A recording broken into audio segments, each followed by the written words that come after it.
Good afternoon, everyone.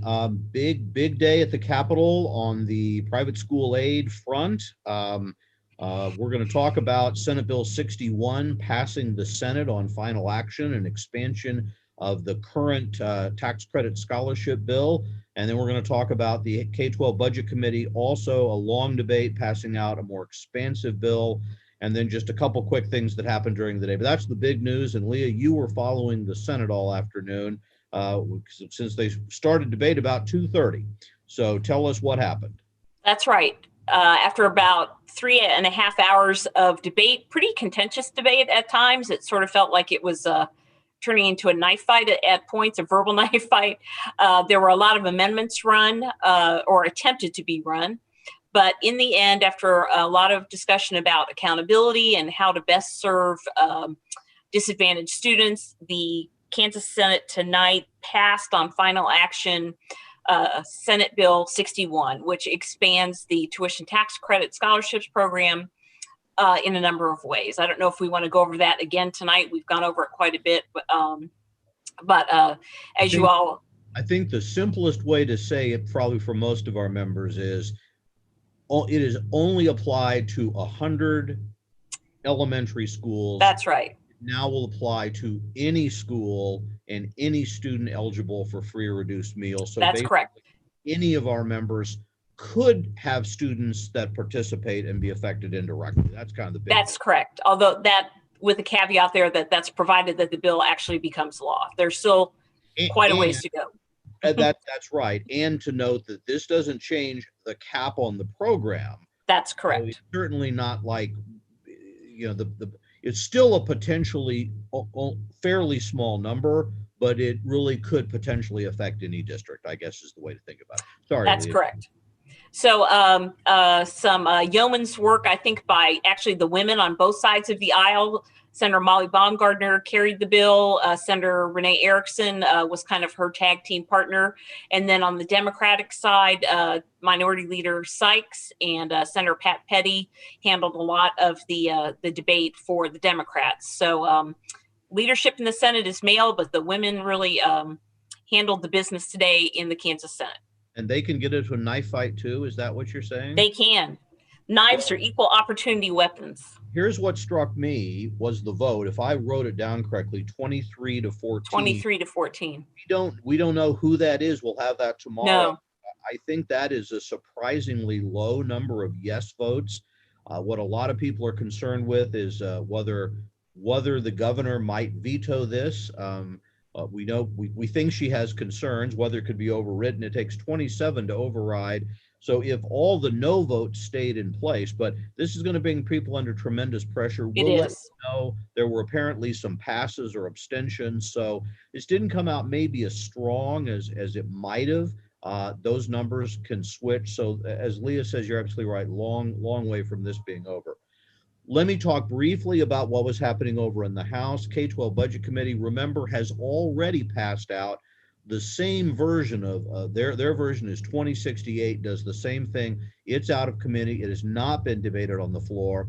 But the K-12 Budget Committee today, on what we think was a party line vote, again, we were observing at a distance, so no votes will be recorded, but they recommended, after some fairly substantial amendments, House Bill 2119, which would move from a rather limited amendment to a current program to a whole new approach called education savings accounts that would directly put state dollars. Basically, the concept, and this simplifies it, but students would be able to take their base state aid per pupil, put it into an account within the state that could be used to either enroll in a private school or purchase other services.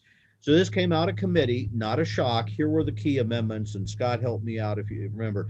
Number one, it was clarified that you have to be in a public school first, or at least have not started school. So kids currently in private schools could not participate. Number two, it was changed to exclude homeschools. And so you have to be an actual school, but not required to be accredited by anybody. So it's still an expansion. The tax credit bill requires you to be state accredited or accredited by a national or regional body that the state board has approved for teacher licensure. This doesn't have that contention on it. It was also, maybe somewhat surprisingly, amended to provide a modest extension of the high density at risk weighting, which is a completely different bill. But Representative Tarwater said, well, I want to, this would put some money in. Now it's only money if the provision expires, because currently it is being funded under a proviso. But he said he wants to assure that public schools will not lose money. And again, this is the contention. Supporters, and there's a lot of ways looking at the math, say we don't think schools will lose money under this. We can go into more detail. Bottom line is, with these amendments, I'm trying to see whether there's anything else, and I'm not immediately noting. It did come out of committee, so we would expect it to be heading to the floor at some point. Scott, you heard some of that. Any other comments or things I'm missing while I check my notes one more time? Well, thanks, Mark. Just a couple of things. First off, when it became kind of common knowledge that they were going to work the bill today, the state treasurer, Lynn Rogers, former lieutenant governor and former Wichita School Board president, put out a lengthy op-ed piece about under 2119, the state treasurer's office would basically be in charge of administering the education savings accounts. And he put out a long op-ed piece that said, this is going to cost a lot of money. It's going to require a lot of work. The deadlines in 2119 are pretty quick to get the program up and running. So he basically was raising concerns about the administrative cost of this. And also, aside from all the amendments you mentioned, it sounded like there were going to be some floor amendments to clean up some language. There seemed to be some confusion about a few things. There's one other thing I forgot, fairly substantial, is, so some of you know, if you're at all familiar with this bill, one of the things that triggers the ability of families to use these accounts is if a student has been required to be in remote or hybrid learning environments for a specified period of time. As the bill came out, it would appear that if you went back to last year, everyone would be eligible. So the way it was explained, and I've just gotten recently the amendments, we'll have to look more closely, it was explained to say that what happened last spring when everyone was out would not count toward this. But if the bill went into effect quick enough, and there's some question over how fast this could be done with rules and regs, but if it could go into effect as soon as next year, that the current school year clock would count.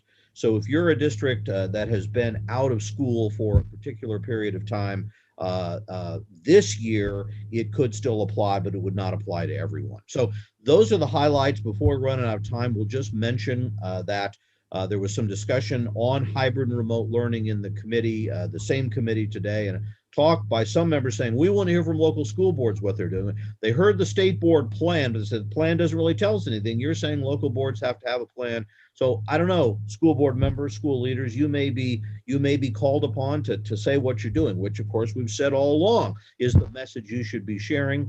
So that's important.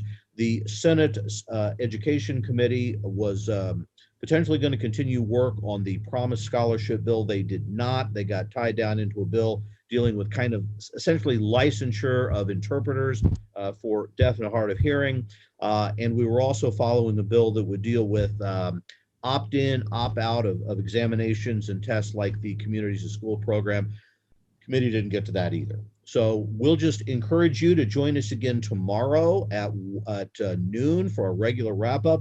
Commissioner Watson will be our special guest to talk about the reopening plans there and anything else, and we'll give you a better look at what's coming up next week.